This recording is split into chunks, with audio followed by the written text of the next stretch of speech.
නමෝ තස්ස භගවතෝ අරහතෝ සම්මා සම්බුද්දස්ස.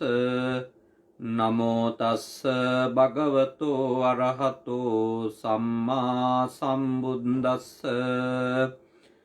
නමෝ තස්ස භගවතෝ අරහතෝ සම්මා සම්බුද්දස්ස.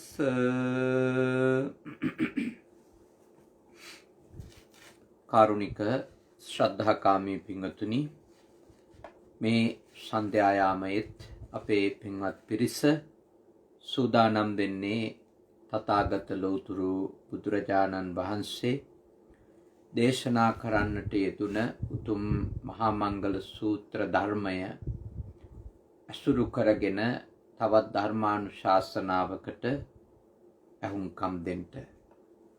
අද මේ උතුම් පින්කම සිද්ධ කර දෙන ලෙස අපට ආරාධනා කළේ මතක් කළේ අප වැඩ සිටින ජපානයේ ෆුජි සුගත සෙනසුනේහි නිර්මාතෘ එහි ප්‍රධාන අනුශාසක අතිපූජනීය රාජකීය පණ්ඩිත අපේ සහෝදරික වැවේ සුදම්ම ස්වාමීන්ද්‍රයාණන් වහන්සේ විසින් තමයි මේ ධර්මානුශාසනාව අද සන්ධ්‍යායාමේ සිද්ධ කර දෙන ලෙස අපට බොහොම ගෞරවාදරයෙන් ආරාධනා කළේ. ඒ උන්වහන්සේ ජපානයට වැඩම කරපු මුල් අවදියේ ඉඳලම ඉතාමත් සමීප දායක පවුලක පින්වතුන්ගේ ඉල්ලීමක් අනුව කටයුත්තේදී පින් අනුමෝදන් කරන්නට කියලා කුසුමාවති ගමගේ ආදරණීය මාතාවට එතුමිය අවුරුදු 76ක් වැනි දීර්ඝ කාලයක් ජීවත් වෙලා ගුණසේන ගමගේ ආදරණීය පියාණන්ගේ ස්වාමි දියණිය ලෙස පුතාලා 3 දෙනෙක් තුෂාර ගමගේ මහත්මාණන්, ඒ වගේම රසික ගමගේ දෙවනි පුතුණුවන්, ප්‍රභාත් ගමගේ බාල පුතුණුවන්, මේ පුතාලා 3 දෙනාගේ ආදරණීය අම්මා, ඒ වගේම ප්‍රවීණා ගමගේ එමෙන්ම ගායනි මදුෂිකා කියන අයගේ ආදරණීය නැන්දනිය ලෙස ජීවත් වෙච්ච මිතිල අනුහස් අශිනි රණුල්ලයා කියන රණුල්ලයා පුංචි දුවා දරුවන්ගේ ආදරණීය ආච්චි අම්මට පින් අනුමෝදන් කිරීම තමයි මූලිකව මේ පින්කමේදී බලාපොරොත්තු වෙන්නේ. ඉතින් ඒ ඇත්තන්ගේ ආදරණීය මව්තුමිය ඒ ගමේ බොහොම ධර්මානුකූල ජීවිතයක් ගත කරපු හොඳ බෞද්ධ කාන්තාවක් කියන එක අපට දැනගන්න ලැබුණා අපේ ස්වාමින් වහන්සේගෙන්. විශේෂයෙන්ම මේ මාතාව ගමේ කොයි කවුරුත් වෙනුවෙන් පිරිත් කියමින් බුද්ධ වන්දනා, බෝධි වන්දනා ආදිය සිද්ධ කරමින් හදවතින්ම ඕනම කෙනෙක් ලෙඩක් දුකක් හැදුනට පස්සේ ආශිර්වාද කරපු නිස්සරණාධ්‍යාසයෙන් හැමෝටම තුනුරුවන්ගේ රැකවරණය සැලසීම වෙනුවෙන් අප කැප වෙලා ඉඳපු උපාසිකාවක් බව අපට සිහිපත් කරන්නට යෙදුණා. ඉතින් ඒ ආදරණීය අම්මා නිසා තමයි මේ දරුවෝ 3 දෙනත් බුදුදහමට ඊටාම නැඹුරුව, තුනුරුවන් කෙරෙහි ඊටාම ගෞරවයක්, භක්තියක්, ශ්‍රද්ධාවක් ඇතුව කටයුතු කරන පිරිසක් බවට පත්ුනේ කියන එක අපේ ස්වාමින් වහන්සේ අපට සිහිපත් කළා. ඉතින් ඒ ආදරණීය මව්තුමිය අභාවයට පත් වුණත් 3 මාසයකට පෙර ඒ ජපානයේ ජීවත් වෙන ඒ අද පින්කම සිද්ධ කරලා දෙන්නට කියලා ආරාධනා කරපු පුතණුවන් ඇතුළු ඒ පිරිසට අවකාශයක් උදා වුණේ නැහැ. ආදරණීය මව්ගේ අවසන් කටයුතු සඳහා ලංකාවට යන්න මේ පැවතින අවාසනාවන්ත රෝගී තත්ත්වය නිසා. නමුත් මේ රටට තමන්ගේ ආදරණීය මව්තුමිය අවස්ථා කීපයකම එක් කරගෙන ඇවිල්ලා සලකලා අප උපස්ථාන ආදිය කරපු බව අපට දැනගන්නට ලැබුණා. ඉතින් අම්මා කෙනෙකුට තාත්තා කෙනෙකුට ලොකුම සතුට දරුවෝ තමන්ගේ අම්මා තාත්තට දෙන මිල මුදල් භෞතික සම්පත්වලට වඩා ඒගොල්ලෝ ඊටාම යහපත් නිවැරදි රටට ලෝකෙට වැඩදායි ශාසනයට වැඩදායි තමන්ට වැඩදායි ජීවිතයක් ගත කරනවද කියන එක. ඉතින් ඒ අනුව තමයි අම්මලා තාත්තලා බෞද්ධ අම්මලා තාත්තලා සතුටු වෙන්නේ. කොච්චර සල්ලි තිබුණත් ಗುಣධර්ම දන්නේ නැත්නම් ඒ දරුවෝ නිසා දෙමව්පියෝ සතුටු වෙනවට වඩා දුක් වෙන ප්‍රමාණය වැඩි. අඬන වැළපෙන ප්‍රමාණය වැඩි. හිත කරදරෙන් ඉන්න ප්‍රමාණය වැඩි. නමුත් මේ පුතාලා 3 දෙනෙක් හදපු මේ මව්තුමියට ඊටාම සතුටින් සැනසීමෙන් දෙනෙත් පියාගන්න පුළුවන් විදියට ඒ දරුවෝ හැදිලා තිබෙන බව අපට දැනගන්නට ලැබුණ අපේ ස්වාමීන් වහන්සේ වෙතින්. ඒ වගේම ඒ මව්තුමියත් අපි පින් අනුමෝදන් කළේ නැතත් විශේෂයෙන්ම මව්තුමියට ප්‍රමාණවත් පින් කුසල් හොඳට පූර්ණේ කරගෙන තමන්ගේ අවසන් ගමන් ගිය බව දිනපතා පැයක් කමාරක් වන්දනා කරලා පිරිත් කියලා ගමට සමාජයට පවුලට බොහොම හදවතින් සෙත් වඩමින් ඉඳලා මිය ගියපු මව්තුමියක් බවත් සිහිපත් කළා. ඒ වුණත් අපේ බෞද්ධ චාරිත්‍ර ධර්ම අනුව 3 මාසයක් ගත වෙන වෙලාවේදී බණක් කියලා පින් අනුමෝදන් කිරීම, දානි ටිකක් දීලා පින් අනුමෝදන් කිරීම අපි සිද්ධ කරනවා. ඉතින් අද දවසේ හෙට මේ විහාරස්ථානයට සංඝසතු දානයක් පූජා කරන්නට බලාපොරොත්තු වෙනවා. ඒ වෙනුවෙන් අද දවසේ මේ සන්ධ්‍යා යාමේ බුද්ධ පුතුන් ඔස්සේ ධර්මානුශාසනයක් කරලා මවුට පින් දෙන්න ඕන කියලා කල්පනා කරලා තමයි ආරාධනා කටයුතු සිද්ධ කළේ.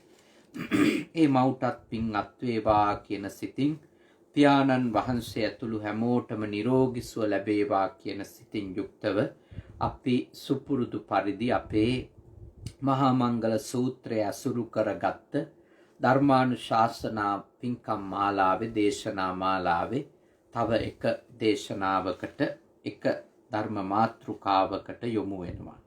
අද ගාථාව අපි ආරම්භ කරන්නේ ආරති විරති පාපා මජ්ජපානාච සංයමෝ අප්පමාදෝච ධම්මේසු ඒතං මංගල මුත්තමන් කියන ගාථා ධර්මයේ අසුරු කරගෙන තමයි අද දේශනාවේ ධර්ම කරුණු සාකච්ඡා කරන්නේ. සමහර විට මේ දේශනාවේදී අපි එක් මංගල ධර්මයක් හෝ මංගල ධර්ම 3 හෝ සාකච්ඡා කරන්නට පුළුවන්. ආරති විරති පාපා. දැන් ප්‍රාණඝාතාදී පාපයන්හි ආදීනව දැකලා නොඇලීම් වශයෙන් වැළකීම එකක්. ආරති කියලා කියන්නේ ඒකට. නුවණින් දකිනව කවුරු හරි කෙනෙක් ප්‍රාණඝාතය වැරද්දක් කියලා. ඒ වගේම හොරකම වැරද්දක් කියලා. වැරදි කාම සේවනය වැරද්දක් කියලා. බොරුව, කේලම, පරුෂ වචනය, හිස් වචනය වැරද්දක් අකුසලයක් කියලා කවුරු හරි දැනගෙන අවබෝධ කරගෙන නුවණින් දැකලා සම්මා දිට්ඨිකයෙක් විදියට මනසින් ඒ අකුසල් කෙරෙහි තිබෙන උනම්දුව, කැමැත්ත, උද්‍යෝගය දුරු කරගත්තොතින් අන්න ඒකට අපි කියනවා ආරති කියලා. ඒ පවෙහි නොඇලෙන සුළු බව. පවෙහි නොඇලෙන්නේ මනසේ පව සම්බන්ධව හිරියොත්ප්ප දෙක නිර්මාණය වුණොති. ලැජ්ජ බය දෙක. වැරද්දක් සම්බන්ධව වැරද්දෙහි තිබෙන ආදීනව අවබෝධ කරගෙන ආදීනව වටහාගෙන යම්කිසි කෙනෙක් ලැජ්ජාවක් ඇති වුණොත් එයාගේ ඇතුලේ මම කරන්නේ වැරද්දක්, මේක නොකළ යුතු දෙයක්, ඇයි මම මේ වගේ අකුශලයක් කරන්නේ කියලා ඒ තමන් කරන ක්‍රියාව ගැන, ඒ ක්‍රියාව එක්ක පවතින අයහපත් පාපී මනෝභාවයන් ගැන ලැජ්ජාවක් ඇති වුණොත් අන්න ඒ ඇතිවෙන ලැජ්ජාව නිසා, ඒ ඇතිවෙන ලැජ්ජාව නිසා යම්කිසි කෙනෙක් එයාගේ මනස පවින් වෙන් කරනවා නම් එය නොඇලීමක්. පවෙහි නොඇලෙන්න කෙනෙකුට පෙළඹවීමක් ඇති වෙන්නේ මතක තියාගන්න ඕනේ. එයාට පව සම්බන්ධව අවබෝධයක් ඇති වෙලා, අකුශලයේ ගැන අවබෝධයක් ඇති වෙලා, ඒ අනුව එයා ඒ පවට ලැජ්ජාවක් මනසේ නිර්මාණය වුණොත්. ඊළඟට ඔත්තප්ප එනම් පවට බයක් ඇති වුණොත්, ඒ අකුශලයක් කරන්න මුල් වෙන ඒ චෛතසික ධර්මයන්හි තිබෙන රුදුරු බව, ක්‍රූර බව, එහි තිබෙන පහත් බව, ග්‍රාම්‍ය බව, ලාමක බව, එහි තිබෙන ඊටාම අධහැමි බව, මේ ආදී වශයෙන් අපේ මනසට පවක් කරන්න කලින් සිතුවිල්ලක් ඇති වෙන්නේ. අන්නේ ඇතිවෙන සිතුවිල්ලෙහි නේ, ඒ සිතුවිල්ලෙහි යම්කිසි ආකාරයකට ආදීනව දැකලා, විපාක දැකලා, ඒව නුවණින් අවබෝධ කරගෙන ඇතුළෙන්ම බයක් ඇති වුණොත්, මේ වගේ අකුසල සිතුවිලි නිසා මම මේ භවයත් පරිහානියටපත් වෙයි, මගේ සංසාරික ගමනත් ඊටාම දුක්ඛිත තත්වයකට, නරකාදී සිව් අපායෙහි උප්පත්තිය ලැබීමකට මේක හේතු වෙන්න පුළුවන් කියලා යම්කිසි කෙනෙකුට ඇති වුණොත්, භයක් පාපයට, අකුසලයට, ඒ අකුසලය කරන්න තමන්ව පොළඹවන ඒ මනෝභාවයන්ට, ඒ හැඟීම් වලට බයක් ඇති වුණොත්, අන්න ඒ තුලත් මානසිකව පවෙන් අයින් වීම, නැත්තම් පවට නොඇලීම කියන එක, පවට නොඇලීම කියන එක ආරම්භ වෙනවා. ඉතින් අපේ පින්වත් පිරිස උනන්දු වෙන්න ඕනේ මුලින්ම මානසිකව තමයි පාපයෙන් අයින් වෙන්න. ඒකට තියෙන්නේ පව සම්බන්ධව, අකුශලයේ සම්බන්ධව හොඳට ධර්මයේ ශ්‍රවණය කරමින්, උතුමන් ආශ්‍රය කරමින්, කල්යාණ මිත්‍රයින්ගේ අවවාද උපදෙස් ලබා ගනිමින්, ඒ සම්බන්ධව නුවණ වැඩි දියුණු කර ගැනීමයි. මොකද ඔය අමෝහ සිත නැත්තම් ප්‍රඥාව මුල් වෙච්ච කර්මයයි කර්මඵලයයි විශ්වාස කරන සිතක් මුල් වුණාට පස්සේ තමයි, අමෝහ සිතක් මුල් වුණාට පස්සේ තමයි කෙනෙකුට උද්‍යෝගයක් ඇති වෙන්නේ අර හිරි ඔත්තප්ප කියන අකුශල ධර්ම කෙරෙහි ඇති ලැජ්ජ බය දෙක උපදින්නේ. ඒ කියන්නේ ලැජ්ජ බය දෙක උපදින්නේ අමෝහ සිතක, කර්මයේ කර්මඵලයේ අදහන සිතක, විද්‍යාව පහළ වෙච්ච සිතක, නුවණ පහළ වෙච්ච සිතක. ඒ හින්දා තමයි අපි මේ නුවණ ඇති කරගන්නට පුළුවන් තරම් සත්පුරුෂයෝ ඇසුරු කරන්න ඕන. ඕන දෙයකට උඩගෙඩි දෙන, හොඳටත් හොඳයි කියන, නරකටත් හොඳයි කියන ඒ જાතියේ මිනිස්සු ආශ්‍රය කළොත් අපේ ජීවිතවලට හොඳක් යහපතක් සිද්ධ වෙන්න විදියක් නැහැ. අපිට එහෙම පවක් ගැන බයක් ඇති වෙන්න, අකුසලයක් ගැන, පවක් ගැන ලැජ්ජාවක් ඇති වෙන්න ක්‍රමයක් නැහැ. ඒ හින්දා අපි ආශ්‍රය කරන අයත් එක්ක බොහෝ දේවල් තීරණය වෙනවනේ. ඒක අපි දැන් මේ දේශනාවලිය දිගටම සාකච්ඡා කළානේ. දිගටම සාකච්ඡා කළා. ඒ නිසා මම ඔබට යෝජනා කරනවා, පුළුවන් තරම් සත්පුරුෂයෝ ආශ්‍රය කරන කෙනෙක් වෙන්න. පුළුවන් තරම් සත්පුරුෂයෝ ආශ්‍රය කරනකොට, කල්යාණ මිත්‍රයෝ ආශ්‍රය කරනකොට ඔබට ඕන කෙනෙකුට මේ සත්පුරුෂ ඇසුර නිසා එයාගෙන් අහන්න ලැබෙන්නේ සද්ධර්මයක්නේ. සත්පුරුෂයෙකුගෙන් අහන්න ලැබෙන්නේ සද්ධර්මයක්, යහපත් ධර්මයක්, නිවැරදි ධර්මයක්, උතුම් ධර්මයක්. මේ ලෝකේ ඕනෑම කෙනෙක් එකඟ වෙන, අනුමත කරන, අනේ හොඳයි යහපත් කියලා සාදුකාර නංවන ධර්මයක්නේ සත්පුරුෂයෙක් දේශනා කරන්නේ. එතකොට එවැනි සත්පුරුෂයෝ ආශ්‍රය කරනකොට අපේ අර වෙනදා නොයිපදුණු කුසල සිතුවිලි උපදින්න පටන් ගන්නවා. යහපත් සිතුවිලි, උසස් සිතුවිලි, ප්‍රබුද්ධ සිතුවිලි උපදින්න පටන් ගන්නවා. එතකොට තමයි අපිට බය හිතෙන්නේ, නෑ මම මේ පව කරන්නේ, මම මේ අකුසලය කරන්නේ, මම මේ වැරද්ද මගේ කයින් වචනෙන් කරන්නේ. ඒ මානසිකව ඒ දියුණුව ඇති වෙන්න ඕන. ඒ නිසා මම ඔබට යෝජනා කරනවා ඔබේ දුවා දරුවන්ට පවා පුංචි කාලේ ඉඳලම පවට ලැජ්ජාවයි පවට බයයි ඇති කරවන්න. පවට ලැජ්ජාව බය ඇති කරවන්න ඒ ඇත්තන්ට දඬුවම් දීමෙන් හෝ ගහන බනින ක්‍රියාවලින් පුළුවන් කමක් ලැබෙන්නේ නැහැ. ඒක බොහොම తాවකාලිකව විතරයි. නමුත් හොඳ අවබෝධයක් ඇති කරන්න. ජීවිතය ගැන, ලෝකය ගැන, සතාසීපාව ගැන අවබෝධයක් ඇති කරන්න. ඒ ඇති කරන අවබෝධය හින්දා තමයි කෙනෙකුගේ අභ්‍යන්තරයේ විශාල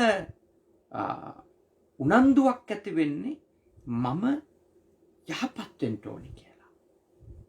ඒ කිව්වේ දැන් ජීවිතය කියන එක අනිත්‍ය දෙයක් කියලා. තාම සුළු ක්ෂණ කීපයකදී මේ රූපය වෙනස් වෙනවා කියලා. සිතුවිලි නම් අපිට දේවල් ගැන, පුද්ගලයෝ ගැන ඇතිවෙන සිතුවිලි කියන ඒවා ඊටත් වඩා කෙටි වෙලාවකින් වෙනස් වෙනවා කියලා. අනිත්‍යතාවයට යනවා කියලා අවබෝධ කරවුවොත් කෙනෙකුට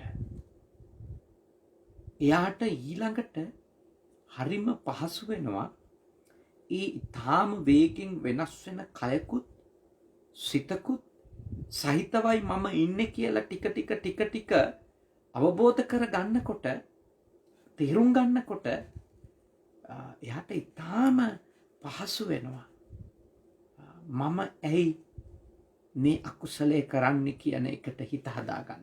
කියන්නේ ඒක නොකර ඉන්න, අවබෝධ කරගෙන මේ අකුසලයේ කරන්නේ ඇයි කියලා තේරුම් අරගෙන ඒක නොකර ඉන්න හිත හදාගන්න ශක්තිය එනවා. මොකද ජීවිතයේ යථාර්ථය තේරෙනවනේ. හැම දෙයක්ම ඊටාම తాවකාලිකයි, කෙටි කාලීනයි, වෙනස් වෙන දේවල් කියලා අවබෝධ වුණාම ඒ දේවල් නිසා පව් කරන්න, අකුසල් කරන්න, වැරදි කරන්න කෙනෙකුට හිතෙන්නේ නැතුව යනවා. ඒ හින්දා මම ඔබට යෝජනා කරනවා ඒ අවබෝධය තමයි ලැබෙන්න ඕනේ. ඒ අවබෝධය. හැබැයි ඉතින් චූටි දරුවන්ට මෙච්චර ලොකු දෙයක් ගැඹුරින් අවබෝධ කරවන එක ලේසි නෑ. ඒක තාම දුෂ්කර කාරණයක්. මේ පංචස්කන්ධයේ පවතින රූප වේදනා සංඥා සංකාර විඥාන කියන ඒ ධර්මයන්හි පවතින ඒ අනිත්‍යතාවය අවබෝධ කරගැනීම පොඩි දරුවන්ට තරුණ වියේ ඉන්න අයට උනත් ලේසි නෑ. ඒක ඊටාම දුෂ්කරයි. නමුත් මම ඔබට යෝජනා කරනවා ඔබ අඩුම භවෙහි තියෙන වරදකාරී බවවත් අවබෝධ කළොත් අන්න එතකොට ළමයින්ගේ හිත පව් වලින් ටික ඈත් වෙන්න පටන් ගනී. දරුවෙකුට නම් එවැනි දෙයක් තෝරලා දෙන්න තියෙන හොඳම ක්‍රමේ තමයි අත්ූපනායික ධර්මපරියාය කියන එක. තමන්ව උපමා කරලා එයාට වැරදි නොකර ඉන්න පුහුණු කරන එක. දැන් උදාහරණයක් විදිහට කිව්වොත් ළමයෙකුට පුහුණු කරන්න පුළුවන් සතෙක් නොමර ඉන්න මේ විදියට. එයාගෙන් අහන්න පුළුවන් ඔයාට ගහනවට අකමැතිද, ඔයා කැමතිද? එතකොට එයාගේ උත්තරේ වෙන්නේ අනිවාර්යයෙන්ම අකමැති. රිදෙන්න මොකකින් හරි අනිනමට කැමතිද, අකමැතිද? එතකොට ළමයා අනිවාර්යෙන්ම මොකක් හරි ඇනිලා වේදනාව කියන එක අත්දැකලා තියෙන ළමයෙක් නම් එයා කියනවා මට නම් ඒකට කැමැත්තක් නැහැ කියලා.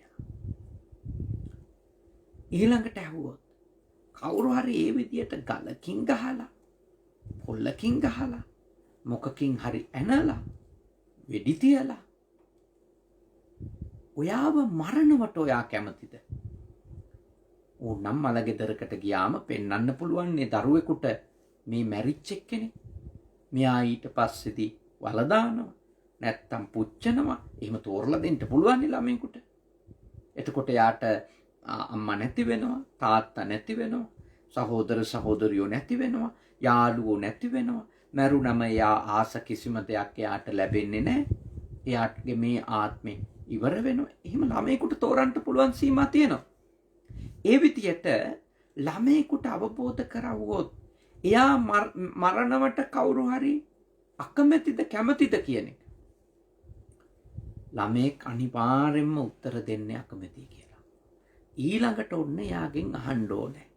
එහෙනම් ඔයා හිතනවද ඔයා කාට හරි ගහනවට එයා කැමති වෙයි කියලා? ඔයා කාට හරි මොකකින් හරි අනිනවට එයා කැමති වෙයි කියලා? ඔයා කාට හරි ගහලා මරණවට එයා කැමති වෙයි කියලා? පුංචිම සතෙක් පෙන්නලා, සමනලෙක් පෙන්නලා, කැරපොත්තෙක් පෙන්නලා, මතුරුවෙක් පෙන්නලා, මීයෙක් මකුළුවෙක් පෙන්නලා අහන්න පුළුවන්. එහෙම මරණවට එයා කැමති වෙයිද? ඔයා මරණවට ඔයා අකමැති නම් එයා මරණවට එයා කැමති වෙයිද? එතකොට දරුවට කියලා දෙන්න පුළුවන්. එතකොට පොඩි දරුවට උගන්වන්න පුළුවන්. ඔයාව මරණවට අකමැති නම් ඔයත් කවුරුත් මරන්න එපා. තමන්ගේ ජීවිතයට කරනවට අකමැති දෙයක් තමන් කරන්න හොඳ නෑ කියන එක. ඒ අතූපනායික ධර්මපරියාය කියන්නේ ඒකට. තමන්ව උපමාවට අරගෙන අත්තානං උපමංකත්වානේ. තමන් උපමාවට අරගෙන කියලා දෙනවා අනිත් එක්කෙනාට ඒ දේ කිරීමේ තියෙන වැරැත්ත. ප්‍රාණඝාතයෙන් දරුවෙක් වළක්ව ගන්න ඔබට ප්‍රාණඝාතයෙන් වළකින්නත් තිබෙන ඉතාම හොඳ ක්‍රමයක්. ඒකේ මනස එයින් අයින් කරගන්න. ඊළඟට දෙවෙනි කාරණය තමයි හොරකම. කොයි දරුවෙක්වත් තමන්ගේ දේවල් කවුරුවත් ගන්නවට අකමැතිනේ. ඔබ අහන්න ඕන එයාගෙන් ඒකමයි. ඔයාගේ මේ සෙල්ලම් බඩුව ගන්නවට ඔයා කැමතිද? කවුරු හරි හොරෙන් ඔයා නොදී ගන්නවට, උදුරලා ගන්නවට, බලෙන් ගන්නවට, ඇදලා අරන් දුවනවට කැමතිද? ඔයා නොදුන්න එකක් කවුරු හරි ඔයාගෙන් ගන්නවට කැමතිද? කිසිම දරුවෙක් කැමති වෙන්නේ නැහැ. හැම දරුවෙක්ම කියන්නේ මගේව දෙන්න බෑ කියලා. එතකොට ඒ දරුවගෙන් ඊළඟට අහන්න ඕන දේ මොකක්ද?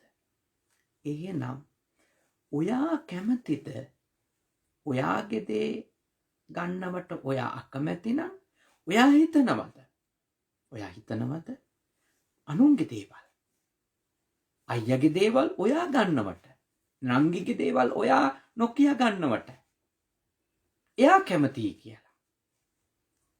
මේ විදිහට දරුවෙකුට දුෂ්චරිතයන්ගෙන් වැළකීමට අදාළ නුවණ, දැනුවත්කම අනිවාර්යෙන්ම ඇති කරන්න පුළුවන්. බැරි දෙයක් නෙමෙයි. මොකද දරුවෝ සාමාන්‍යයෙන් පොඩි ළමා කාලේ කරන ප්‍රධාන අකුසල් තියෙන්නේ සත්තු මරණ එකයි, කාගේ හරි දෙයක් ගන්න එකයි.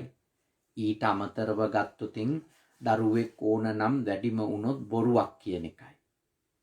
වැරදි කාමයට යෑමක් හෝ සුරාව බීම ආදියට යෑමක් පොඩි දරුවන්ගේ අතින් කෙරෙන්නේ නැහනේ.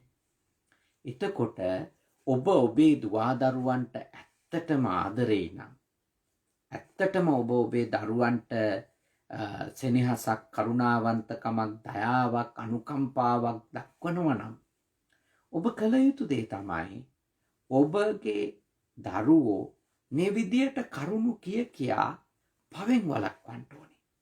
ඒක විශාල කුසලයක්. ඔබටත් ගොඩාක් ආනිසංස හම්බ වෙනවා. කෙනෙක් පවෙන් වැළැක්වුවොත් ඒකෙන් ළමයා කුසලයක් කරගන්නවා විතරක් නෙමෙයි, ඔබටත් ආනිසංසයක් හම්බ වෙනවා. දැන් මම ඔබට මේ ධර්ම කරුණු ටික කියලා දෙන එකෙන් මට ආනිසංසයක් හම්බ වෙනවා. මේ දේශනාව අහලා එක්කෙනෙක් හරි එක දවසක් හරි ප්‍රාණඝාතයක් නොකර ඉන්න, හොරකමක් නොකර ඉන්න, වැරදි කාමයට නොගිහිල්ලා ඉන්න, බොරු නොකිය ඉන්න, කේලම් පරුස වචන, හිස් වචන ආදී දේවල් නොකිය ඉන්න එක්කෙනෙක් හරි පුරුදු වුණා. ඉතින් මටත් පිනක් සිද්ධ වෙනවා. එක දවසක් හරි කෙනෙක් එවැනි දස අකුශලයන්ගෙන් වැළකුණා. මේක කියලා දීපු මටත් ආනිසංසයක් හම්බෙනවා. ධර්ම දේශනාවේ ආනිසංසය. ඒ නිසා මම ඔබට යෝජනා කරනවා. ඔබ ඊටාම බුද්ධිමත් බෞද්ධයෙක් විදියට ඔබ උත්සාහ කරන්න ඕනේ. පවෙන් වළකින්න. ඉස්සෙල්ලම වළක්ව ගන්න ඕනේ කොතනද? හිත. හිත සීලයක පිහිටුවන්න. හිත සීලයක පිහිටුවට පස්සේ කයයි වචනයයි සීලවන්ත කරන එක දුෂ්කර නෑ. අමාරු ඇත්තටම මේ හිත සීලයක පිහිටුවා ගන්න එක. දැන් අපේ කය මං අවුරුදු 10යි කය මහන කළා.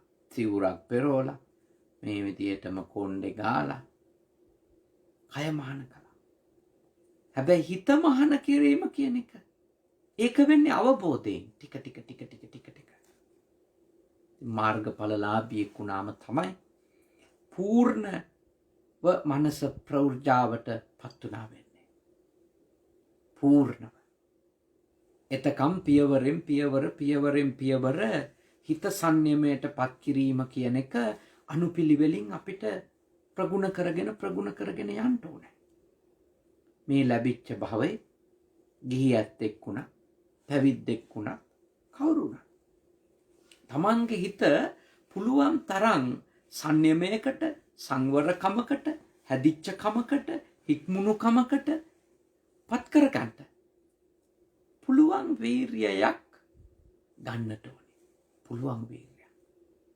මාත් උත්සාහ කරනවා. ඔබ හැම කෙනෙක්ම ඔබේ හිත හදා ගැනීමේ කටයුත්තට දායක වෙන්න ඕනේ. ඔබේ පැත්තෙන් දායක වෙන්න ඕනේ. හිත හදා ගැනීමේ කටයුත්තට. මොකද හිත පවෙන් වළක්ව ගත්තොත් ඇඟ පවෙන් වළක්ව ගන්න එකයි කට පවෙන් වළක්ව ගන්න එකයි ඊටාම ලේසි වෙනවා. මේ ඔක්කොම කරන්නේ හිතෙන්. මනෝ පුබ්බංගමා ධම්මා. භාග්‍යවත් බුදුරජාණන් වහන්සේ දේශනා කළේ මනසම තමයි පූර්වාංගම වෙන්නේ. මනසමයි. සියලු ශික්ෂාපද රැකෙන්නේ හෝ කැඩෙන්නේ හිත මුල් වෙලා. සියලු ශික්ෂාපද. ඒ නිසා බෞද්ධයෝ පැවිද්දොත් ගිහියොත් යම් ශික්ෂාපද ප්‍රමාණයක් ආරක්ෂා කර ගන්නට ඕනනේ.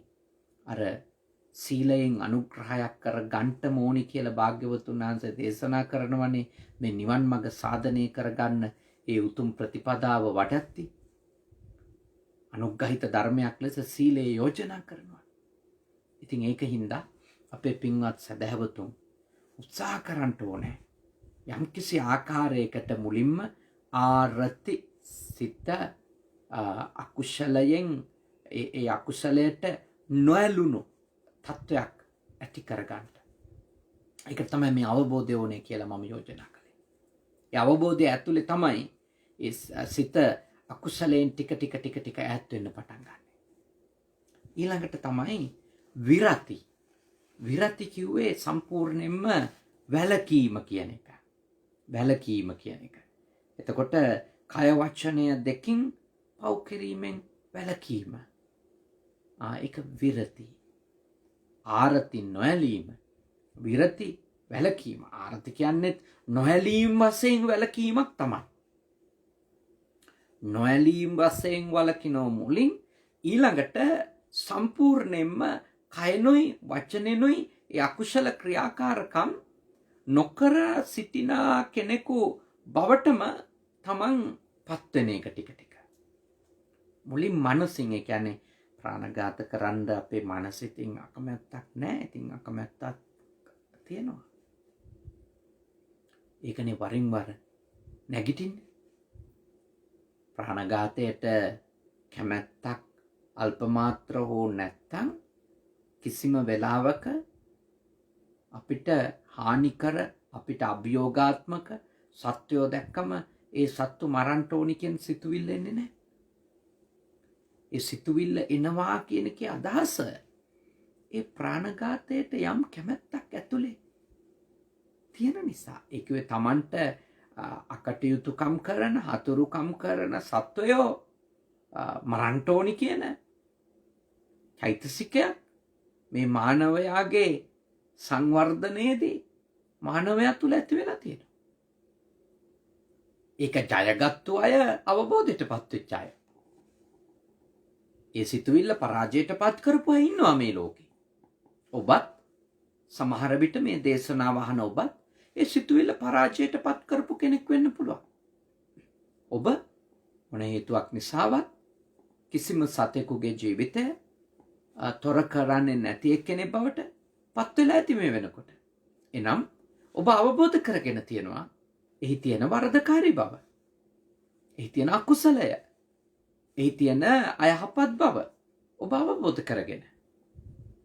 ඔබ ලබපු ඒ අවබෝධයත් එක්ක තමයි ඔබ ඇත්තටම ඒ විදියට කිසිම ආකාරයකින් ප්‍රාණවද කිරීමක් නොකර ඉන්නේ.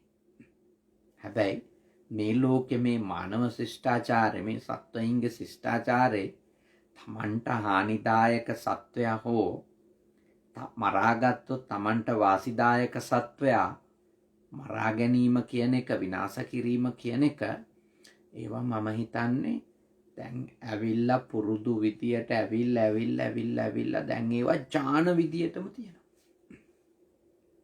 චරට දීර්ඝ කාලයක් මේ මනෝභාවයත් එක්ක අපි යුග ගානක් ආපු ගමනක තියෙන්නේ. ඉතින් මේ සිතුවිල්ල පරාජයටපත් කරනවා කියන්නේ විශේෂ අවබෝධයකටපත් වෙච්ච කෙනෙක්.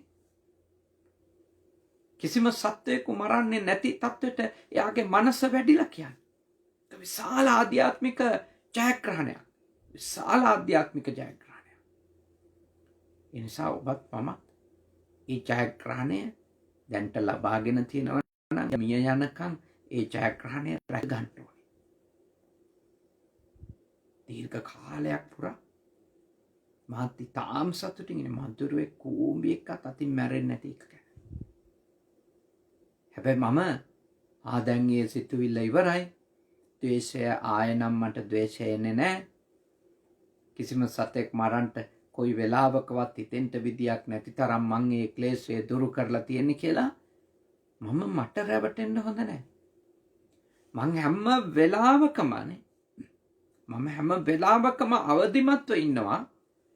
ඕනම වෙලාවක මගේ අතින් ප්‍රාණඝාත අකුශල කර්මයක් වෙන්න ඉඩ තියෙනවා. මොකද තාම අනාගාමී ඵලයටපත් වෙලා නැහැ. ද්වේෂයක් ඉතුරු. ද්වේෂය ඉතුරු තාක්කල් ඕනම වෙලාවක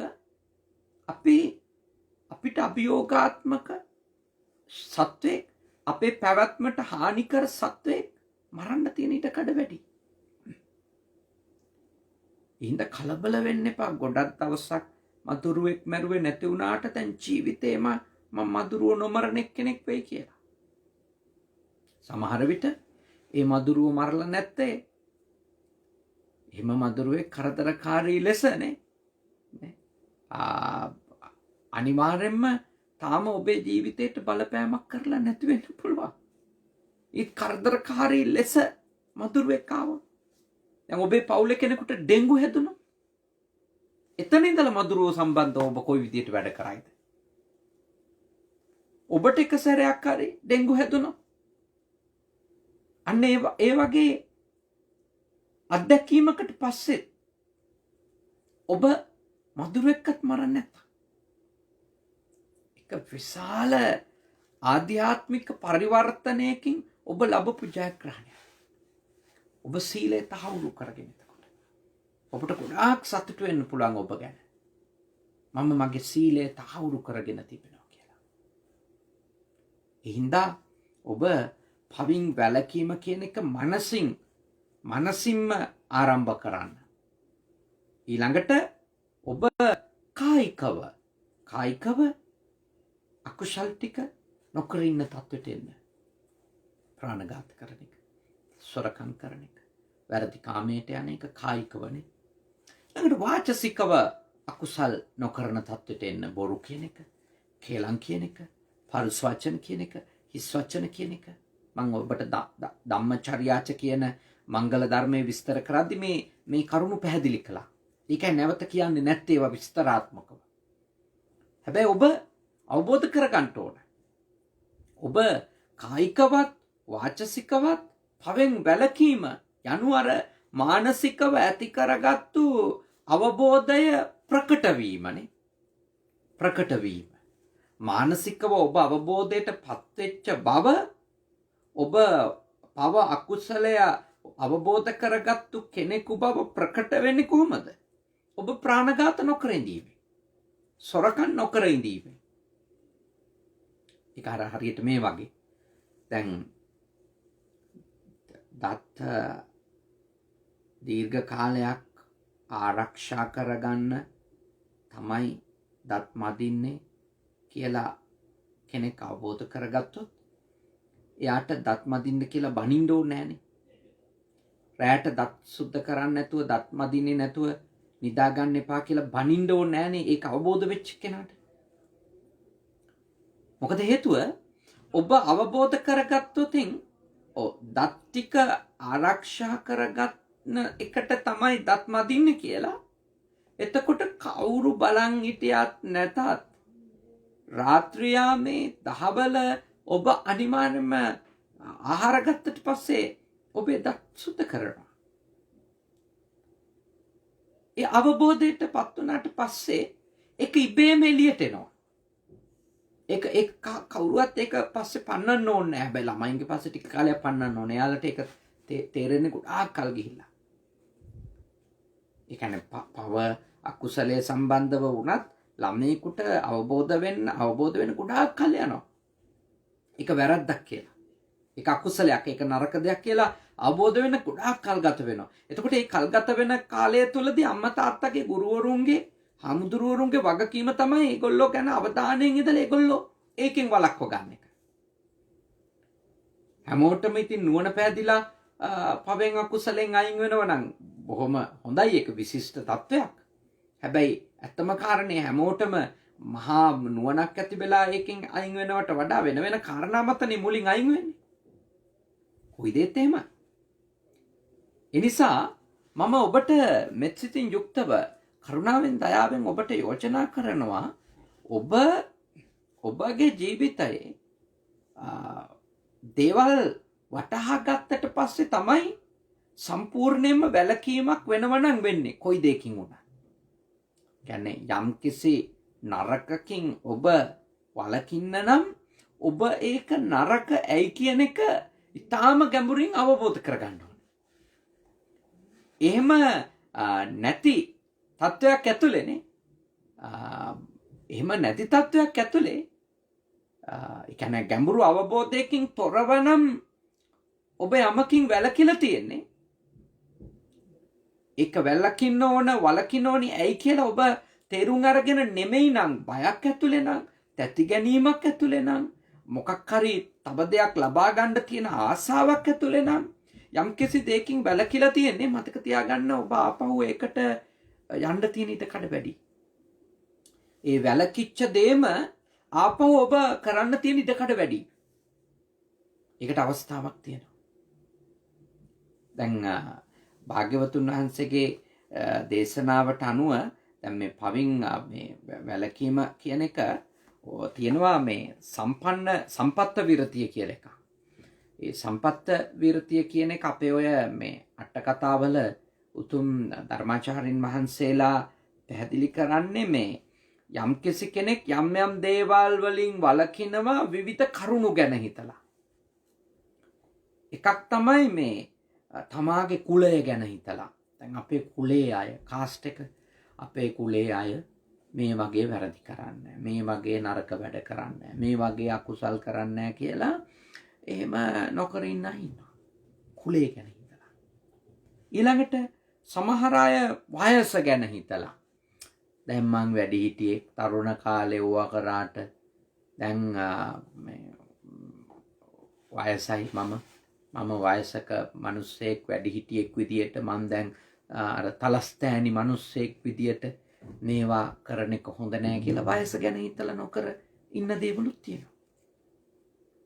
ඒවට කියන්නේ සම්පත්ත විරති.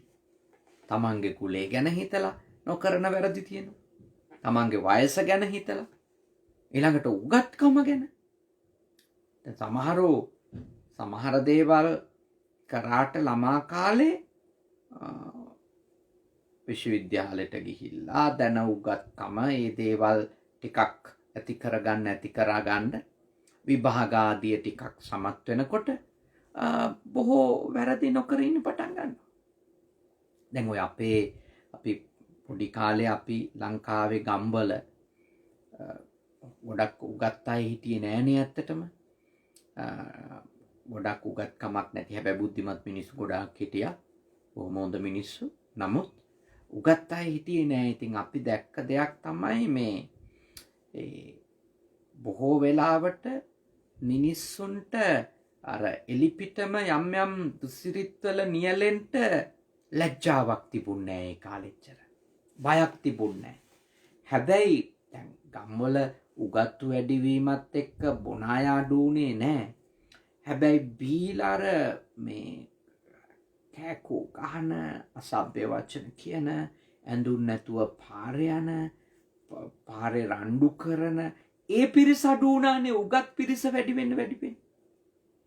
දැන් සමහර වැඩිහිටියෝ මම දන්නවා මේ ඒගොල්ලෝ උගත් නැති වුණත් දැන් ළමයි ටිකක් O level A level pass වෙලා විශ්වවිද්‍යාලයකට ගිහිලා ළමයි දැන උගත් වෙනකොට මේ මට ඉගෙනගත්තු ළමයි ඉන්නවා ඒ ළමයින්ට හොඳ නෑ කියලා.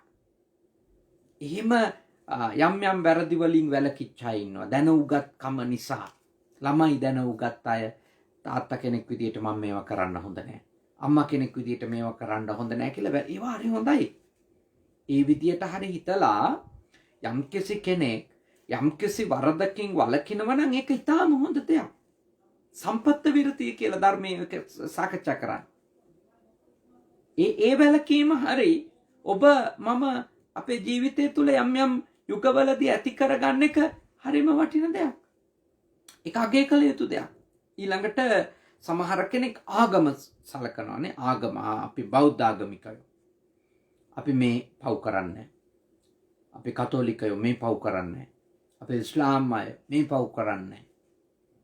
දැන් අන්නේ විදියට මේ පව් තමන්ගේ ආගම ගැන හිතලත් බෞද්ධ විදියට මේ වගේ වැඩක් කරන එක නරකයි. මේ හැසිරෙන එක නරකයි. කතා කරන එක නරකයි. අපි මේ ආගමේ අය ඒ විදියට කල්පනා කරලා යම් වෙලාවල් වල හැමතිස්සෙම නොවෙන්න පුළුවන්. යම් වෙලාවල් වල පවෙන් අකුසලයෙන් වළකින ගැලවෙන නොකර ඉන්න වෙලාවල් තියෙනවා. එතකොට කොච්චර අවකාශයක් ආවත් යෙදුනත් ඔන්නෝය කාරණා ගැන හිතලා කවුරු හරි කෙනෙක් පවෙන් අකුසලයෙන් වළකිනවා නම් ඒකට කියන්නේ සම්පත්ත විරතිය. ඒක ලොකු දෙයක්. ඒක හරි වටින ක්‍රමයක්. පවෙන් වළකිනවා විවිධ බාහිර කාරණා ගැන හිතලා. මම ඔබට යෝජනා කරනවා ඒ කාරණා ගැන හිතලා හෝ යම් කිසි කෙනෙක් පවෙන් අකුසලයෙන් වළකිනවා නම් ඒකේ වැරද්දක් කියන්න බෑ. ඒක හොඳ ක්‍රමයක්. ඇත්තටම කියනවා නම් ලෝකේ ගොඩාක් මිනිස්සු පව් වලින් අකුසල් වලින් වැළකීලා තියෙන්නේ මහා ගැඹුරු නුවණක් ප්‍රඥාවක් උදා වෙලාම කියන්න අමාරුයි. ඔය වගේ කාරණා මත තමයි බොහෝ දෙනෙක් මම දන්නවා මේ ලෝකේ පව් වලින් අකුසල් වලින් අයින් වෙලා ජීවත් වෙන්නේ. විවිධ සමාජීය කාරණා සලකා බලලානේ. ඒක හරි හොඳ දෙයක්. ඊළඟට සමාදාන විරතිය කියලා තියෙනවා. දැන් සමහරු ඉන්නවා තමන් සමාදන් වෙච්ච සිල්පද ගැන මෙනෙහි කරලා. තමන් සමාදන් වෙච්ච සිල්පද ගැන මෙනෙහි කරලා මම අද පටන් දිවි හිමියෙන් ප්‍රාණඝාත කරන්නේ නැහැ කියලා සිල්පදයක් සමාදන් වෙච්ච එකක් මෙනෙහි කරලා එහෙම සිල් රැකගෙන යන අය ඉන්නවා. පවෙන් වැළකීච්ච අය. මං අද පටන් දිවි හිමියෙන් හොරකමක් කරන්නේ නැහැ. මම මැරුණත් හොරකමක් කරන්නේ නැහැ.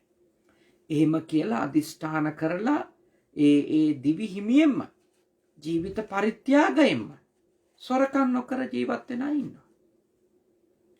මං අද පටන් වැරදි කාමයට යන්නේ නැහැ. මම නිත්‍යානුකූල නොවන ක්‍රමයකින් කාමභෝගී ජීවිතයක් ගෙවන්නේ නැහැ කියලා අදිෂ්ඨාන කරලා තමන් කාමේසු මිච්ඡාචාරා වේරමණී කියන ශික්ෂාපදයේ සමාදන් වුණු කෙනෙක් ලෙස ඒ සීලය අදිෂ්ඨාන කරලා සීලය නැවත ආවර්ජනා කරලා සමහර වෙලාවට සිල් රැකගෙන එවැනි පව් අකුසල් නොකරන පිරිසකුත් මේ ලෝකෙින් මේ විදිහට දස අකුසලයෙන්ම ඒ දෙවනි ක්‍රමයට සමාදාන විරතියෙන් වළකින්නත් පුළුවන්.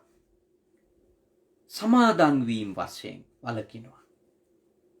දැන් පැවිද්දෙකුට උපසම්පදා සීලය, ප්‍රාතිමෝක්ෂ සංවර සීලය, ගිහියෙකුට ගිහි පංච සීලය, ගිහි දස සීලය, අෂ්ටාංග උපෝසතය මේ විදියට සමාදන් වෙලා ඒ කාලය තුල හරි දැන් අෂ්ටාංග උපෝසතයක් වගේ එකක් ගිහියෙක් සමාදන් වෙන්නේ දවසකට හෝ 3 දවසකට හෝ ඒ විදියටනේ. ඒ කාලය තුල හරි වළකිනවා.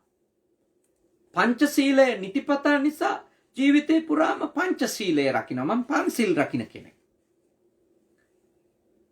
හැබැයි ඒ සමාදන් වීම වශයෙන් රකින්න මිසක ඒගොල්ලොන්ගේ හිතවල ඒ අකුසලය කරන්න පෙළඹෙන කෙලෙස් නෑ නෙමෙයි. ද්වේෂය තියෙනවා, රාගය තියෙනවා, තණ්හාව තියෙනවා, ඒ කෙලෙස් ටික තියෙනවා. කෙලෙස් ඉවර වෙලා නැහැ. එතකොට කෙනෙකු වළකින්නේ එතනදී මුලින් වළකිනවර සම්පත්ත විරතියෙන් විවිධ සමාජ කාරණා ප්‍රශ්න ගෞරවය අගයන් මානයන් විවිධ කරුණු මත සමාදාන විරතියේදී තව ටිකක් ඉස්සරහට ඇවිල්ලා කර්මයයි කර්මඵලයයි විශ්වාස කරගෙන අකුසලයකින් වළකිනවා කියලා අදිෂ්ඨාන කරලා සමාදන් වෙලා ඊළඟට සමාදන් වීම වශයෙන් ආරක්ෂා කරගෙන යනවා. වැළකීමක් කරනවා පවෙන් අකුසලෙන්. හැබැයි යාගේ ගාව කෙලස් තියෙනවා. එයා තාම රහතන් වහන්සේ කෙනෙක්වත් අනාගාමීන් වහන්සේ කෙනෙක්වත් නොවෙන්න පුළුවන්. සමහරට සෝතාපන්න වෙලාවත් නැහැ. හැබැයි සමාදන් වීම වශයෙන් දිවි හිමියෙන් යම්කිසි කෙනෙක් අකුසල් නොකර ඉන්නවා. ඊළඟට තුන්වෙනි කාරණය ලෙස පෙන්වලා දෙනවා ධර්මයේහි මේ විරතිය සම්බන්ධව ඒකට කියන්නේ සමුච්ඡේද විරති කියලා. ඒ කිව්වේ උතුම් ආර්ය උත්තමයෝ ආර්ය භාවයට පත් වෙච්ච අය මග්ගඵලලාභියෝ බුදුපසේ බුදු මහරහතන් වහන්සේලා උන්වහන්සේලාත් පවින් වැළකීලා තියෙනවා. මොකද හේතුව? උන්වහන්සේලා පවින් වැළකීලා තියෙන්නේ උන්වහන්සේලාගේ මනසේ සම්පූර්ණයෙන්ම ලෝභය දුරු කරලා, ද්වේෂය දුරු කරලා, මෝහය දුරු කරලා, අවිද්‍යාව කිසිසේත්ම පැන නැගීමක් නැහැ. උන්වහන්සේලාගේ මනස තුළ සහ මුලින්ම ක්ලේශ ධර්මයන් දුරු කරපු නිසා ඒ උත්තමයෝ පවින් වැළකීලා. ඒ උත්තමයින්ට අපි කියන්නේ රහසින්වත් පව් නොකරන කියලා. අරහං කියන්නේ රහසින්වත් පව් කරන්නේ ඒ පවට මෙහෙවන කාරණා නැහැ. පවට පොළඹවන ධර්ම ඇතුලේ නැහැ. අකුසල ධර්ම ඇතුලේ නැහැ. චෛතසික ධර්ම නැහැ. ඒව ඔක්කොම දුරු කරලා. ඒකට කියන්නේ සමුච්ඡේද විරතිය කියලා. දැන් විරති කීයක් ඉගෙන ගත්තද? 3ක් ඉගෙන ගත්තා. සම්පත්ත විරති, සමාදාන විරති, සමුච්ඡේද විරති. දැන් අපේ වීරිය වෙන්න ඕනේ මොකටද? සම්පත්ත විරතියෙන් හැමදාම ඉන්නද? නෑ. ඒක తాවකාලිකයි. සමාදාන විරතිය ඒකත් తాවකාලිකයි. අපි උත්සාහ කරන්න ඕනි කොමකටද? මේ භවයේදීම සමුච්ඡේද විරතියට යන්න. මොකටද? සමුච්ඡේද විරතියට යන්න. සම්පූර්ණයෙන්ම ක්ලේශ ධර්මයන් අපේ సంతානයේ මුලිනු පුටා දාලා ඒ සියලුම ක්ලේශ ධර්මයන් දුරින් දුරු කර දැමීමෙන් පසුව අපිට වලකින්න දෙයක් නැහැ. මොකද පෙළඹෙන්නේ නැහැ.